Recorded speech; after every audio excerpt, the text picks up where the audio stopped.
যখনই বিপদে পড়ে যাবেন আপনি আল্লাহ তাআলার খাস একটি নাম ধরে সাহায্য চাইবেন, বিদ্যুতের গতিতে আপনি সাহায্য পেয়ে যাবেন, আপনার বিপদ মুহূর্তের মাঝে দূর হয়ে যাবে। ব্যবসা বাণিজ্য লস, সার কাছে শুধুমাত্র শত্রু আর শত্রু, বিপদে আপনাকে গ্রাস করে রেখেছে, কোনো কাজেই যেন সফলতা নাই, যেটাতে হাত দেন সেটাতেই লস, কোনো কিছুতে আপনার সাফল্য নাই, সন্তান কথা শোনে না, স্ত্রী কথা শোনে না, পরিবার পরিজন নষ্ট হয়ে গিয়েছে, কিভাবে আপনি বাঁচবেন?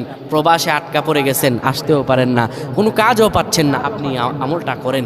এটি আমার কথা নয়, বিশ্বনবী মুহাম্মদ রাসূলুল্লাহ সাল্লাল্লাহু আলাইহি ওয়াসাল্লামের প্রিয় সাহাবী হযরত যায়েদ রাদিয়াল্লাহু তাআলা আনহু, তিনি একবার মক্কা থেকে হিজরত করে যখন মদিনায় যাবেন, ঠিক সেই সময় বিপদে পড়ে যান।